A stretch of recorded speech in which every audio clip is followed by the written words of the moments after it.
I'll be reading Genesis 41, verse 1 to 14, NIV. When 2 full years had passed, Pharaoh had a dream. He was standing by the Nile. When out of the river there came up 7 cows, sleek and fat, and they grazed among the reeds. After them, 7 other cows, ugly and gaunt, came up out of the Nile and stood beside those on the riverbank. And the cows that were ugly and gaunt ate up the 7 sleek, fat cows. Then Pharaoh woke up. He fell asleep again and had a second dream. 7 heads of grain, healthy and good, were growing on a single stalk. After them, 7 other heads of grain sprouted, thin and scorched by the east wind. The thin heads of grain swallowed up the 7 healthy, full heads. Then Pharaoh woke up. It had been a dream.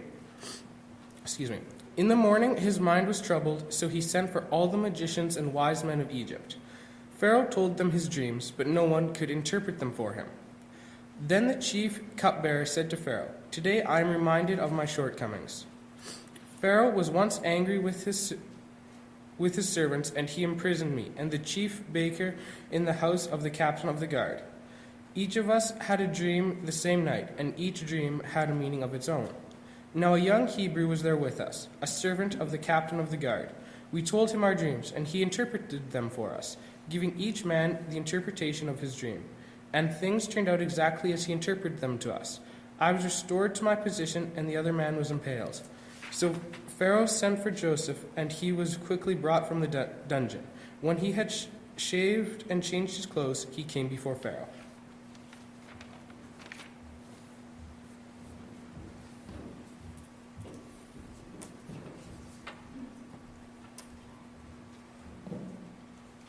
Take your Bibles, turn to Genesis chapter 41. And again, we're looking at a story that is really a God story. It's not so much a story of Joseph as it is about God and how he uses people for his purposes. My wife and I had a great time last night. We were at the Paul Brandt concert. And we enjoyed the Hunter Brothers, enjoyed High Valley. There's a female country artist, Jessie somebody, and then, of course, Paul Brandt. And it was a long concert from 7 till just after 10:30. And just a high-powered concert. It was awesome. What was really awesome is that 3 of the 4 groups are Christians. Paul Brandt's a Christian. Of course, you got High Valley that are Christian. You got the Hunter Brothers who are Christians. So each in their own little concert did a gospel song. I thought, talk about letting your light shine. You got culture right in front of you. And each one let their light shine. I don't think it was appreciated by all. There was one guy that was run up the aisle giving the middle finger during that time.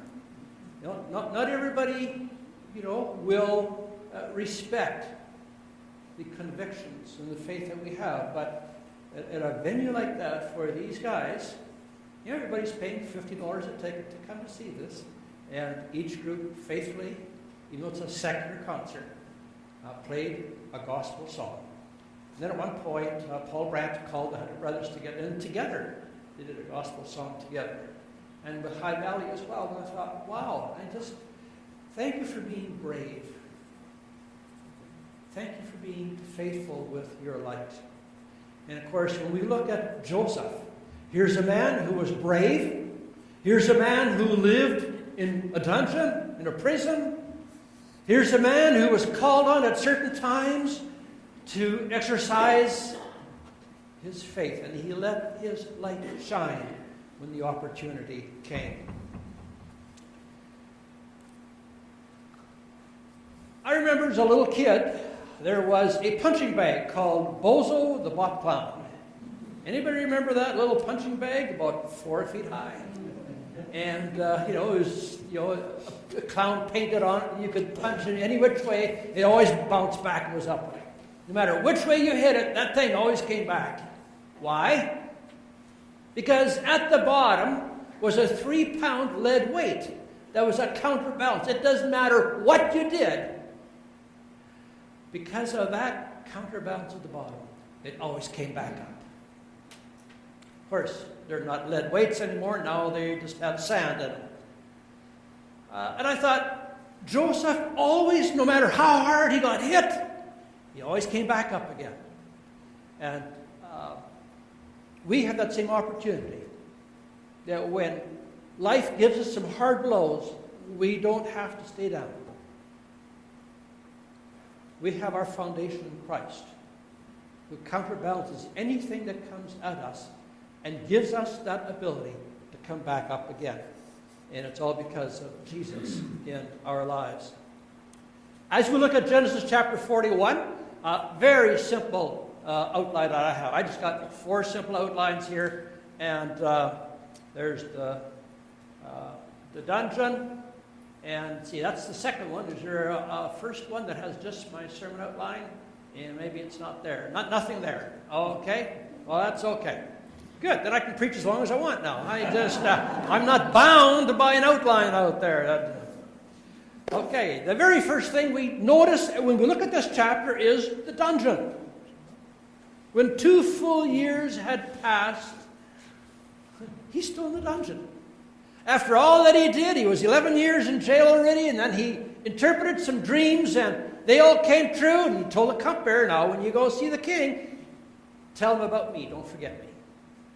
So he's waiting. He's waiting. When's the king going to call me? When will I be needed? When will my fate change? 2 full years still in the dungeon, just waiting. Nobody likes to wait. It's a hard, hard task. Waiting for your health to come back. Waiting for that right mate to come along. I was 25 when I married. I probably stood up at about 400 weddings. All of my buddies got married when they were about 20, 21. And then there's Art. Where's my wife? Oh, not the right one. Not the right one. Not the right one. I'm 22. I'm thinking, good grief. My buddies are all married. I'm always the best man standing up at all my friends' weddings. 23. 24. I'm going, Lord, I'm waiting. When's the right one going to come along? But when you wait, and you stay in the will of God, God sent me someone straight out of high school. Man, she was an eye-turner.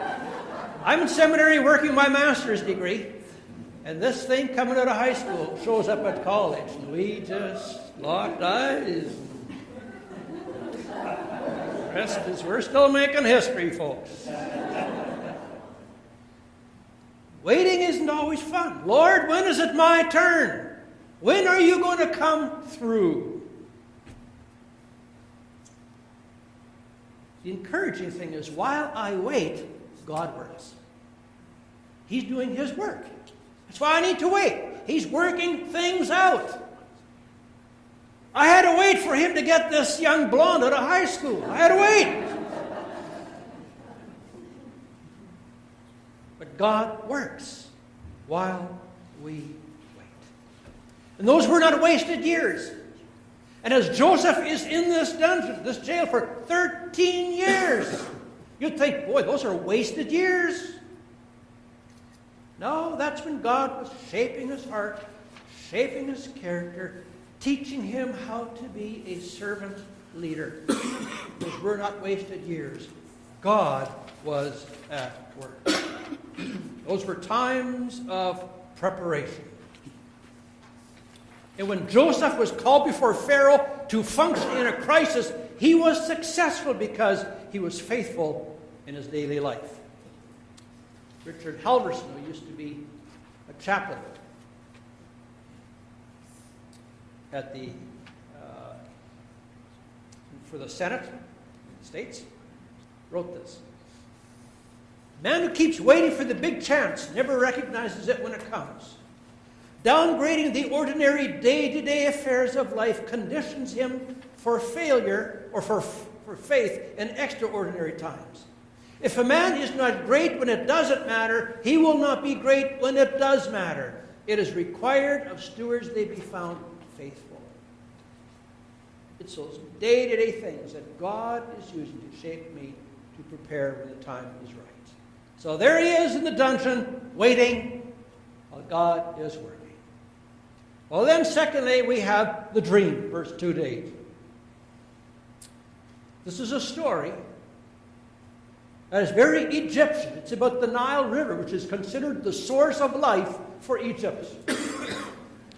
And it deals with two main characters, cattle and crops. They're two main sources of life. In our terms, we wouldn't really call them dreams. We would actually call them nightmares. Because there are two nightmares of cannibalism. The nightmare starts when he sees cows coming out of the water where they would get reprieve from the heat and the flies. They're coming out of the Nile River. And then we read this. When out of the river there came up 7 cows, sleek and fat. They grazed among the reeds. After them, 7 other cows, ugly and gaunt, came out of the Nile, stood beside those on the riverbank, and the cows that were ugly and gaunt ate up the 7 sleek, fat cows. And then Pharaoh woke up. These ugly cows attacked, killed, dismembered, devoured the 7 fat cows. The perversity and the grotesqueness of this nightmare absolutely shocked Pharaoh so that he woke up. Well, after he's able to calm himself down from this nightmare, it obviously had a huge impact. I'm sure he'd had thousands of dreams before.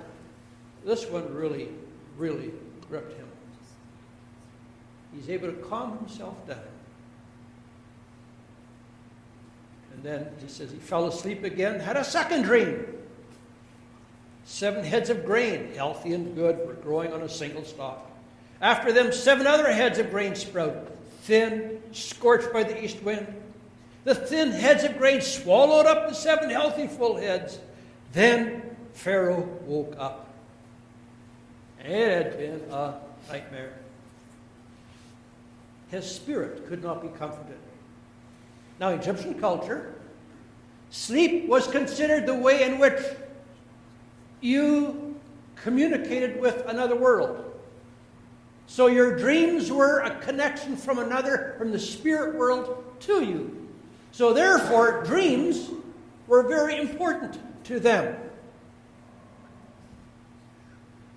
And since Pharaoh is sort of considered a demigod, God who's on the edge of sort of being a god himself, according to their culture, every dream that a pharaoh had was considered communication from another god to him. Now, both these dreams included cannibalism. Both were consumed with violence. And both were controlled by the number 7. 7 cows. 7 heads of grain. And so verse 8, in the morning his mind was troubled, so that he sent for all the magicians and wise men of Egypt. Pharaoh told them his dreams, but no one could interpret them for him. It's all hands on deck. All magicians and wise men were sought. That's the dream. He's still in the dungeon, Joseph. Now we have this dream Pharaoh had, and now he'll be called on soon for the details. So let's look at the details, verse 9 to 13. The chief cupbearer said to Pharaoh, "Today I'm reminded of my shortcomings. Pharaoh was once angry with his servants. He imprisoned me and the chief baker in the house of the captain of the guard. Each of us had a dream the same night. Each had a dream that had a meaning of its own.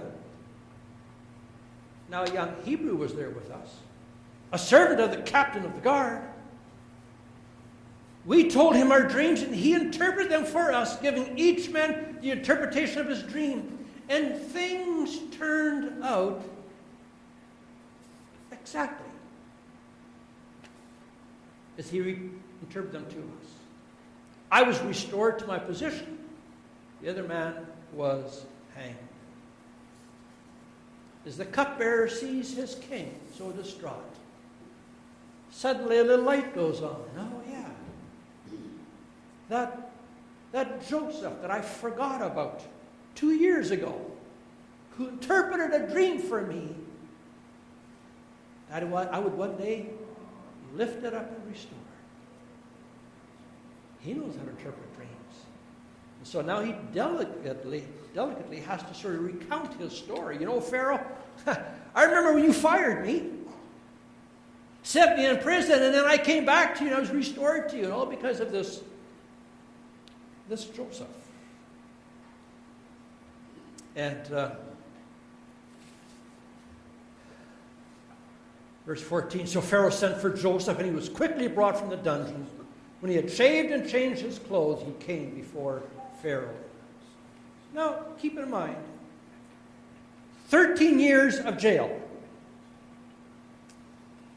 13 years of sort of thinking like a prisoner, or he could have just thought like a prisoner, been really down on himself. Suddenly, in moments, he's brought before the most powerful man of the world at that time. He was quickly shaved. Of course, the Hebrews grew their beards. The Egyptians shaved their faces. So he quickly shaved, exchanged his clothes for really perfumed clothing, so he stood worthy to stand before the most powerful man on the earth at that time. Just like that. From pit to palace. Now, just think how emotionally and mentally and spiritually, suddenly, you got to be on your ball. Like, just like that. You're in awe as you're in the palace, the Oval Office of the world. Chuck Colson, in his book, Kings and Conflicts, writes about how he used to use the aura of the White House during the Nixon administration to moderate and pacify his guests. He says he would begin by hosting his guests in the executive dining room of the West Wing. He'd escort his guests past saluting guards and down a long corridor lined with dramatic action photos of the president. Then when he got to the door of the executive dining room, he would point to the door on their right and say in hushed tones, "That's the Situation Room." The idea was to conjure up visions of map-filled walls, computers glowing, and generals hustling about as they organized the world. But the real truth was, all of that had been moved to the Pentagon some time ago, but he liked the effect. He says the ambiance of the executive dining room was overwhelming with its rich, hand-rubbed mahogany walls lined with a row of red-jacketed Navy stewards. And then, huddled around the table at lunch would be members of the cabinet and senior staff. Instead, at that point, almost all of his staunchest adversaries would begin to soften. And if they needed some more prodding, he would treat them to a walk upstairs to get a tour of the Oval Office, looking at the artifacts. And if the president was in, a prearranged impromptu greeting and a gift of gold-plated cufflinks with the presidential seal was given. And Colson summarized the effect, quote, "Invariably, the lions of the waiting room became the lambs of the Oval Office." I love his wording. No one ever showed hostility. Most forgot their best rehearsed lines. They nodded when the president spoke. And in those rare instances when they disagreed, they did so with apologetic assurance that they would consider all his words. Then he gets to the point. He said, ironically, none were more compliant than religious leaders. Then he makes this statement. Of all people, they should have been the most aware of the sinful nature of man and least overwhelmed by pomp and protocol. But theological knowledge sometimes wilts in the face of worldly power. That bites. That bites. So imagine, suddenly, there's Joseph in front of the king of Egypt. how did he respond? Verse 15. Pharaoh said to Joseph, I had a dream. No one could interpret it. But I have heard it said of you that when you hear a dream, you can interpret it. Talk about putting on the heat. Did Joseph melt? Did he resort to flattery? Did he soften his spiritual credentials? Verse 16. I cannot do it, Joseph replied to Pharaoh, but God will give Pharaoh the answer he desires. He directs the attention away from himself to his God. No meltdown here. He's as strong in the face of Pharaoh as he was in the face of the cupbearer and the baker. And now, God is going to advertise himself and assert himself over Egypt publicly. And did that put Pharaoh off? No. Verse 17. Pharaoh said to Joseph, in my dream I was standing on the bank of the Nile. And he gives him all the details. He was just told, this God of the Hebrews, this Elohim, will interpret your dreams. Didn't put him off at all. Didn't put him off at all. Then he gives some extra details that we didn't read before. When out of the river came 7 cows, fat and sleek, and they grazed among the reeds. After them 7 other cows came up, scrawny and very ugly and lean. I had never seen such ugly cows in all the land of Egypt. And the lean, ugly cows ate up the 7 fat cows that came up first. But even after they ate them, no one could tell that they had done so. They looked just as ugly as before, and then I woke up. Then, of course, later on, the same thing about the 7 grains as well. And his frustration now reveals that he's just a man. He's not a god. He has no power to interpret of anything that is of any real value. It's the God of the Hebrews that will have to come through and take over the future of the country. Notice, there is no reference to Pharaoh in these dreams. Because Pharaoh is just a sideshow. The future of Egypt does not depend on Pharaoh. He is marginal in the importance for Egypt's future. Why? Because kings do not make history, but God uses them to affect history. But it's God who's in charge. Well, we have to give Pharaoh credit when we get down to all of this. That he finally says, and Pharaoh says, and now let Pharaoh look for a discerning and wise man, put him in charge of the land of Egypt, and of course we know he does. And what happens?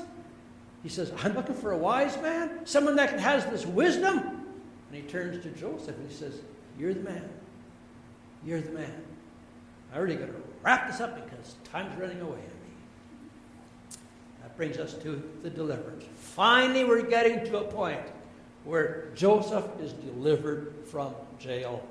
And we'll look at that next Sunday. An exciting sermon to see what God is doing in Joseph as he delivers him from 13 years of jail. Well, very quickly, let's round it up. Interesting story, but what are the implications? What are the truths that we can apply for our lives today? Well, number 1, when you are in God's waiting room, remember, while you wait, God works. You know, we're such a culture of now. I mean, we no longer just stop and go in for a coffee. We have drive-thrus. And if they're too slow, we honk our horns in drive-thrus. We're so impatient we drum our fingers while we wait for the microwave to heat our coffee. We're a now generation. It's now, now, now. God, I want answers now. I want my life to change now. We don't like to wait. But when you're in God's waiting room, God is working.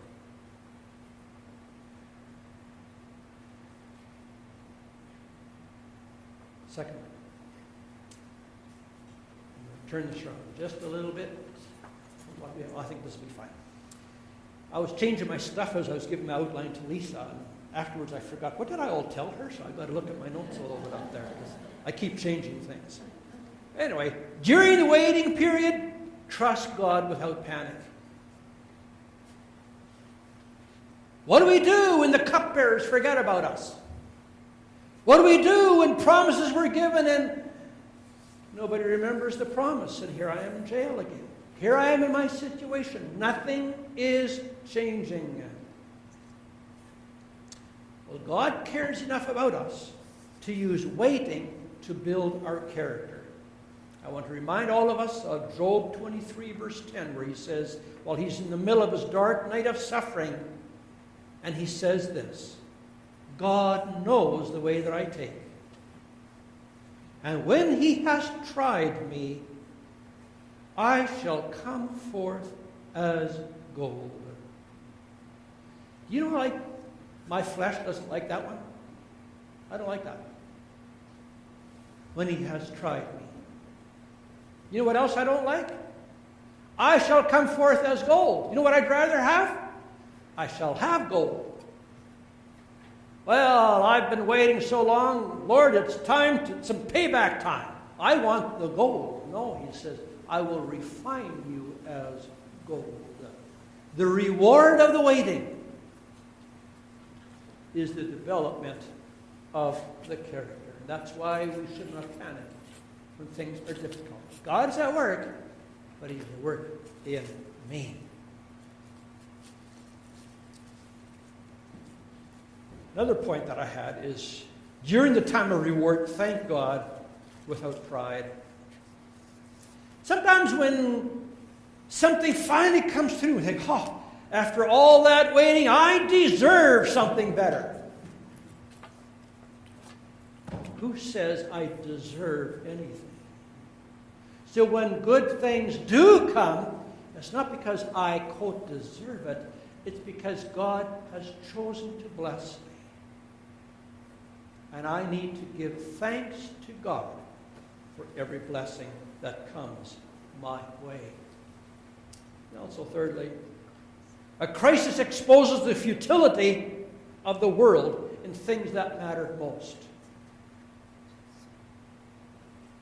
Pharaoh was the mightiest man on earth, but he was helpless with his own future.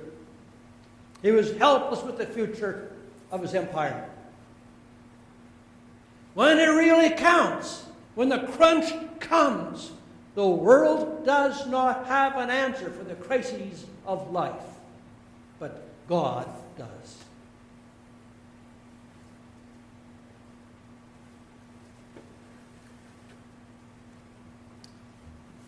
Another point that I have, and I made reference just earlier, kings do not make history, but God uses them to affect history. Don't have time to turn to Isaiah 45, but in Isaiah 45, we have reference where God chooses Cyrus, an ungodly king of an ungodly empire. He says, I'm going to use you, even though you know nothing about me. I'm going to use you to come and shake up my own people.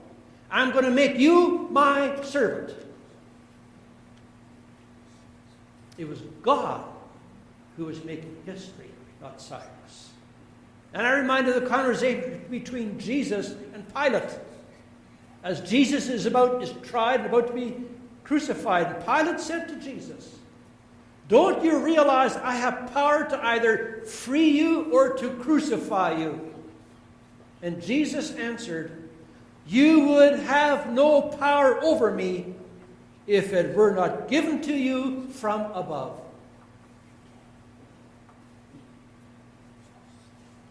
You don't make history. but God will use you to make history. It's God at work. And then lastly, the size of your God will determine the size of your actions. How big is my God? How much can I trust Him? How much am I asking God to come through in the situations of my life and for my future needs?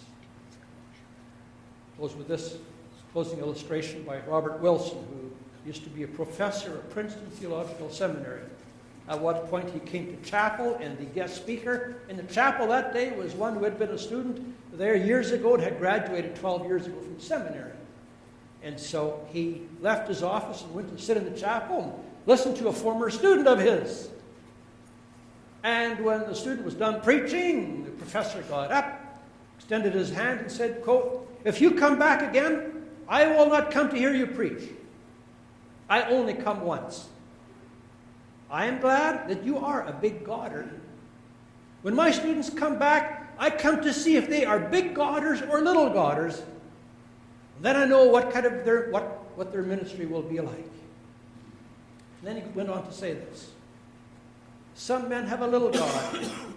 They're always in trouble with their God. They can't do miracles. They can't take care of the inspiration and the transmission of the scriptures to others.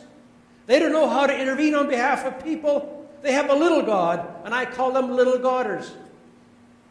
But then there are those who have a great God. They speak and things get done. They command and it stands fast.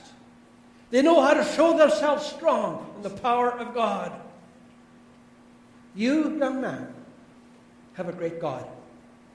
And He will bless your ministry because you are a big God. You believe in a big God. My little God or a big God? How big is my God? Because the size of my God will determine the size my actions in life. Father, thank you again for the story of today, meant to bring inspiration to us, but how you want to work in our hearts and lives. We want our story to be your story. So, Father, as we surrender ourselves anew again today, we say, may your will be done. Thank you that you are a big God. And thank you that this morning we can choose to say, I choose to believe in the bigness and the greatness of my God. I will trust Him for big things. We pray this in the strong name of Jesus.